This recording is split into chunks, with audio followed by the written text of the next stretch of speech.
سورۃ الزمر کی آیت نمبر 21۔ الحمدللہ وکفی وسلام علی عبادہ الذین اصطفی خصوصا علی سید الرسل وخاتم الانبیاء وعلی آلہ واصحابہ الاتقیاء۔ اما بعد فاعوذ باللہ من الشیطان الرجیم بسم اللہ الرحمن الرحیم۔ ألم تر أن الله أنزل من السماء ماء فسلكه ينابيع في الأرض ثم يخرج به زرعا مختلفا ألوانه ثم يهيج فتراه مصفرا ثم يجعله حطاما إن في ذلك لذكرى لأولي الألباب۔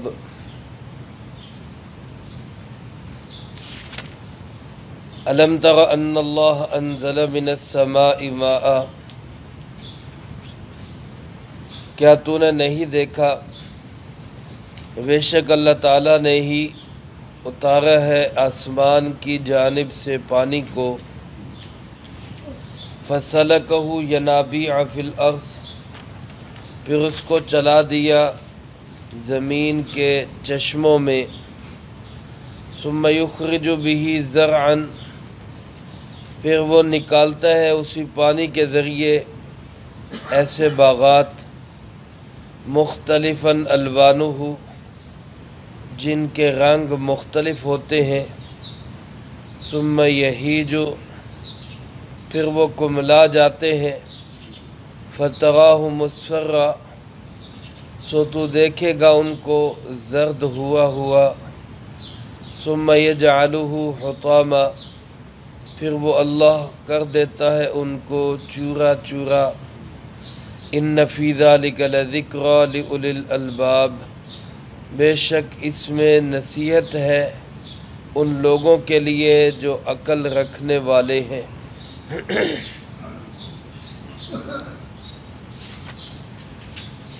اس آیت مبارکہ میں اللہ رب العالمین نے اپنی قدرت کی نشانیوں میں سے ایک نشانی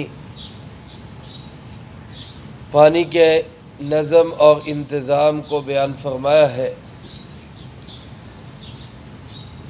پانی میرے محترم دوستو انسانی حیات کا ایک بہت بڑا مدار ہے۔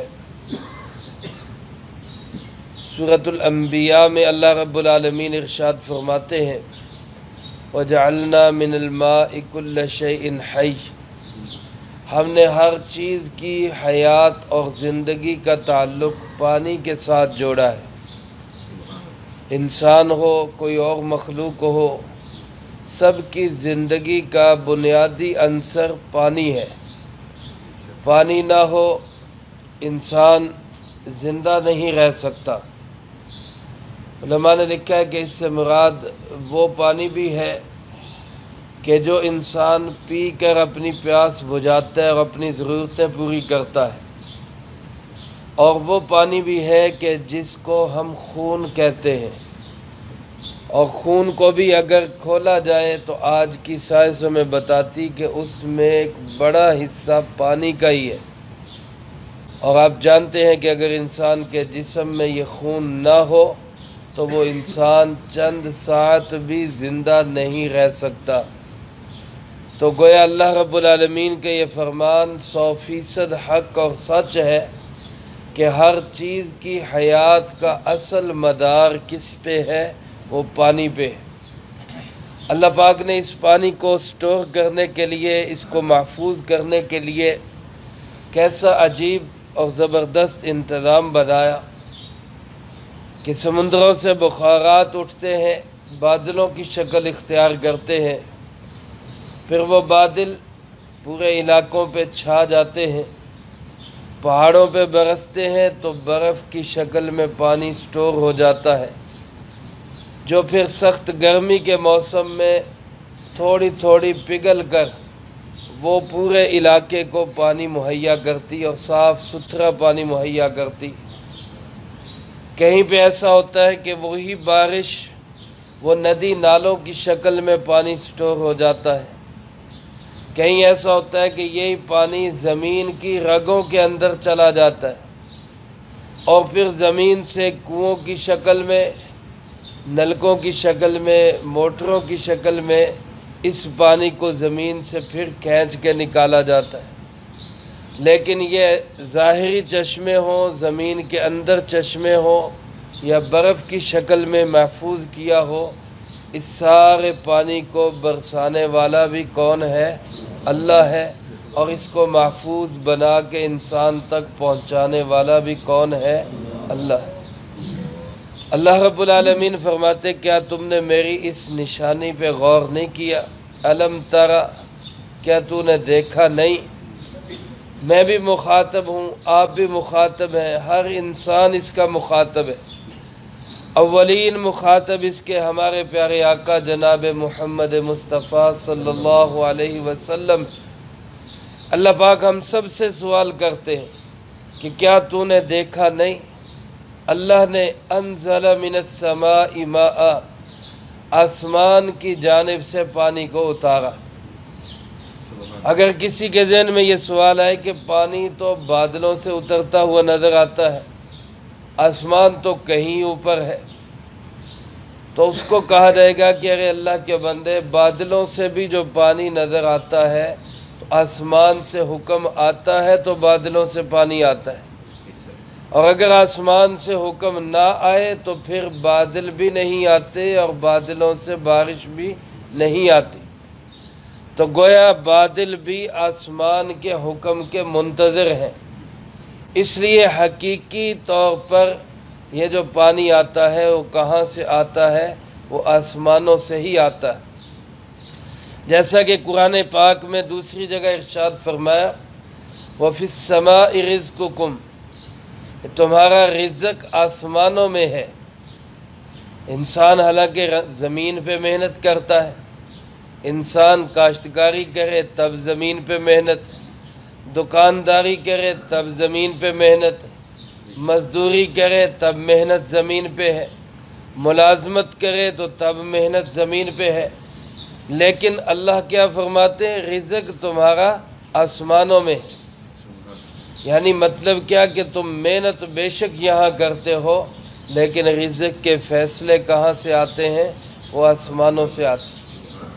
تو اسی اعتبار سے یہ جو آسمانوں سے، بادلوں سے پانی اور بارش برستی نظر آتی ہے، در حقیقت یہ کہاں سے آ رہی ہے؟ آسمانوں سے ہی آ رہی ہے۔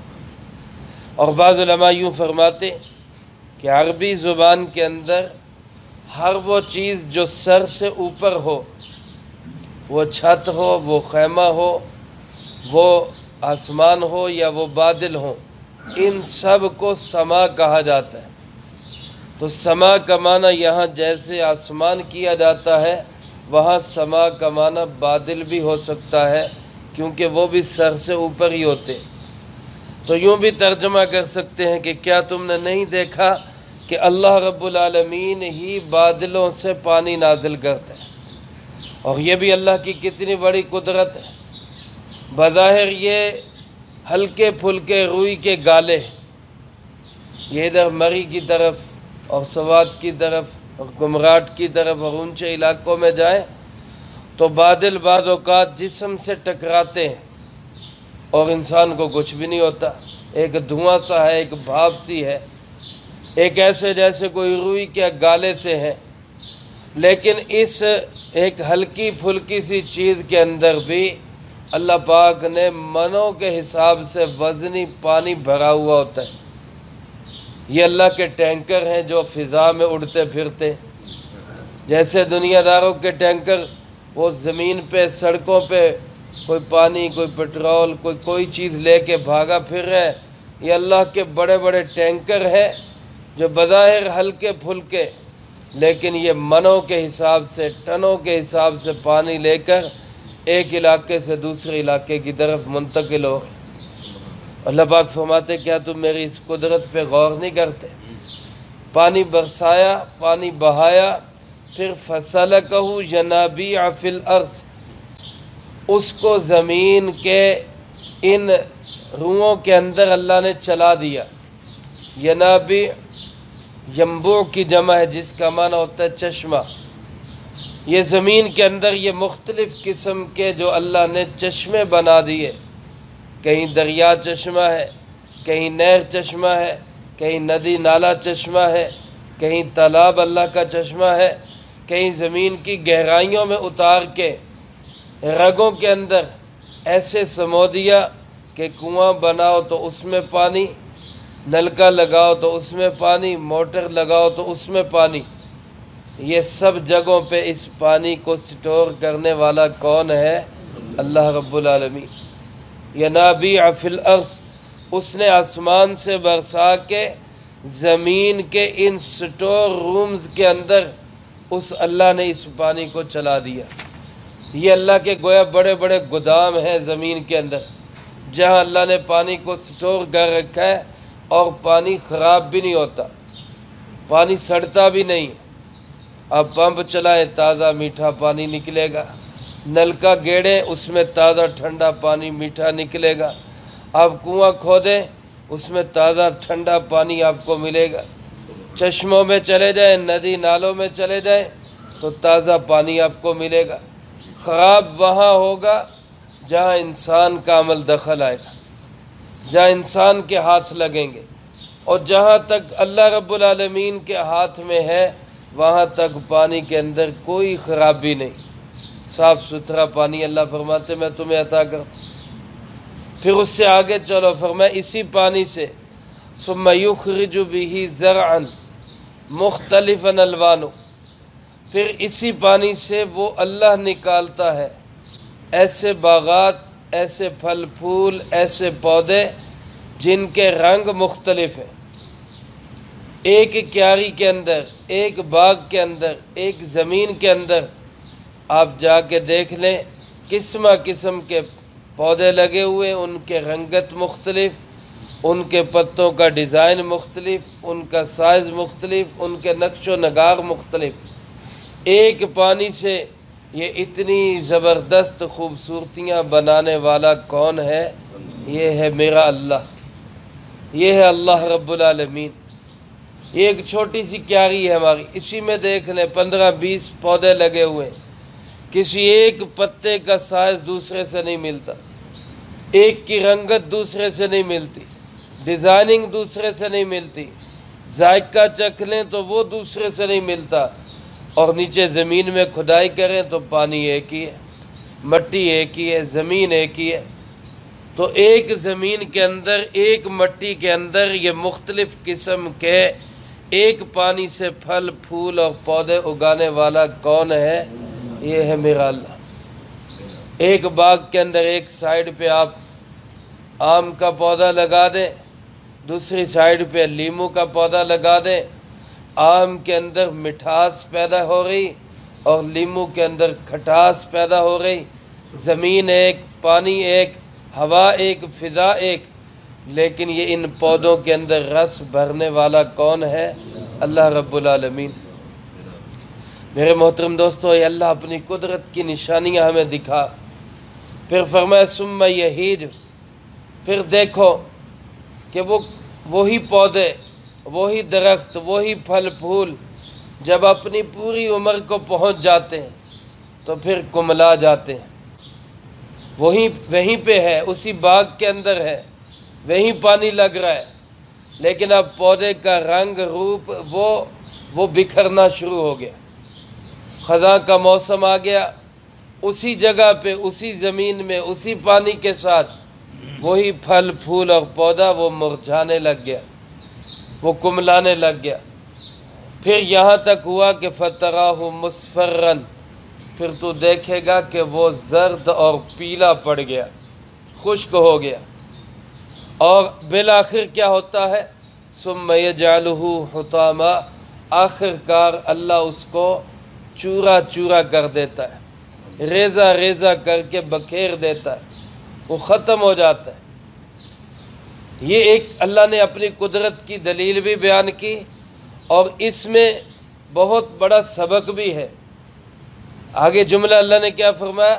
ان فی ذالک لذکر، اس میں بہت بڑی یاد دہانی ہے، بہت عظیم سبق ہے۔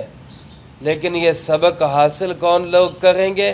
فرمایا لِأُولِي الْأَلْبَابِ، وہ لوگ حاصل کریں گے جو عقل والے ہوں گے، جن کے دماغ کے اندر بھوسا نہیں بھرا ہوگا، جن کے خانے میں معمولی عقل ہوگی، ان کو اس سے سبق حاصل ہوگا۔ حضرت علامہ شبیر احمد عثمانی رحمۃ اللہ علیہ، بانی پاکستان کے عظیم الشان ساتھی، پاکستان بنانے میں جن کا نمایاں کردار ہے، وہ تفسیر عثمانی میں لکھتے ہیں کہ عقل مند انسان، سمجھدار انسان، وہ اس سے سبق حاصل کرتا ہے کہ آج جو میری جوانی کی رونق ہے یہ سدا نہیں رہے گی، یہ ہمیشہ نہیں رہے گی۔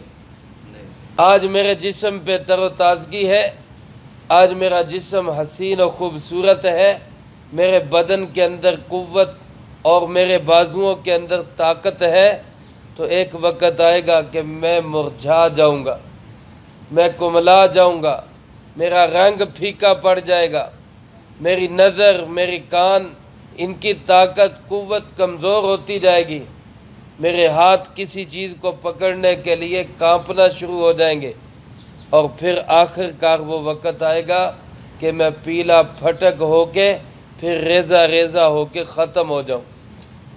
تو میں کس بات پہ کس بات پہ ناز کر رہا ہوں، کس بات پہ غرور اور تکبر کر رہا ہوں، کس چیز کی اکڑ ہے میرے اندر؟ اللہ روزانہ ہمیں یہ منظر ہمارے دائیں بائیں کیاریوں میں، باغات میں، اللہ ہر جگہ ہمیں یہ دکھا رہا ہے کہ ہر ایک پہ عروج کے بعد زوال آ رہا ہے، حالات منقلب ہیں، زمانہ بدل رہا ہے، اور بدلنے والا کون ہے؟ اللہ رب العالمین ہے، اور جو بدلنے والا ہے اس میں کوئی تبدیلی نہیں ہے۔ وہ اللہ کل بھی وہی تھا، وہ آج بھی وہی ہے، وہ کل بھی وہی رہے گا، اس کے اندر کوئی انقلاب نہیں۔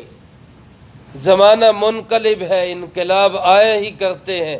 یہ زمانہ، یہ میں اور آپ اللہ رب العالمین کے حکم سے، اب یہاں دیکھیں میرے دوستو، ہم جتنے بیٹھے ہیں، آج سے ہم 50-60 سال بعد دیکھ لیں، شاید ہم میں سے کوئی بھی نہیں ہوگا۔ 50-60 سال پیچھے چلے جائیں تو شاید ہم میں سے کوئی بھی نہیں تھا، اکا دکا۔ 100 سال پیچھے چلے جائیں تو شاید کوئی بھی نہیں تھا، اور 100 سال کے بعد کوئی بھی نہیں ہوگا۔ یہ زندگی، یہ جہان، یہ ساری کا سارا نظام، یہ ایسے ہی چلتا رہے گا۔ یہ بہت بڑا دھوکہ ہے کہ میری وجہ سے چل رہا ہے، میں نہیں ہوں گا تو کیسے چلے گا۔ آج یہ چیز ہمیں مسجد کی طرف نہیں آنے دیتی، یہ چیز آج ہمیں اللہ کے راستے میں نکلنے نہیں دیتی، یہ چیز آج ہمیں دین کی محنت نہیں کرنے دیتی کہ میرے بغیر گھر کا نظام کیسے چلے گا، میں نہیں ہوں گا تو میرا گھر کیسے چلے گا۔ اور ایک وقت آئے گا تو نہیں ہوگا، تیرے گھر کا نظام چلتا رہے گا، اسی طرح چلتا رہے گا، بلکہ بچے سمجھیں گے کہ ابا صحیح نہیں چلا رہا تھا، ہم بہتر چلا رہے ہیں، وہ پہلے سے زیادہ اپنے آپ کو بہتر سمجھیں گے۔ اس لیے انسان غور کر، فکر کر، دن بدن کملا رہا ہے، دن بدن کمزوری کی طرف جا رہا ہے، مرجھا رہا ہے، ایک وقت آئے گا زرد ہو کے خشک ہوگا، پھر ٹکڑے ٹکڑے ہو جائے گا۔ اس سے پہلے اپنے رب کو راضی کر لے۔ اللہ پاک نے اس آیت مبارکہ میں جہاں اپنی قدرت کی بہت بڑی دلیل ہمیں بتائی، وہاں ایک بہت بڑا سبق بھی ہمیں سمجھایا۔ اے کاش ہم میں سے کوئی اس سبق کو حاصل کرے اور پھر اپنی زندگی رب کی مرضی کے مطابق گزار لے۔ اللہ مجھے آپ کو سب کو اس کی توفیق دے، اور جو کہا سنا اس کو زندگی میں لا کے دوسروں تک پہنچانے کی توفیق عطا فرمائے۔ اللہم انت السلام ومنک السلام، تبارکت ربنا وتعالیت یا ذا الجلال والاکرام۔ اللہم اعنا علی ذکرک وشکرک وحسن عبادتک۔ اللہم احسن عاقبتنا فی الامور کلها وأجرنا من خزي الدنيا وعذاب الآخرة. اللهم باقية كباقية الوليد، اللهم استر عوراتنا وآمن روعاتنا. اللهم إنا نجعلك في نحورهم ونعوذ بك من شرورهم. اللهم اكفنا بحلالك عن حرامك وأغننا بفضلك عمن سواك. اللهم اكفنا كل مهم من حيث شئت ومن أين شئت.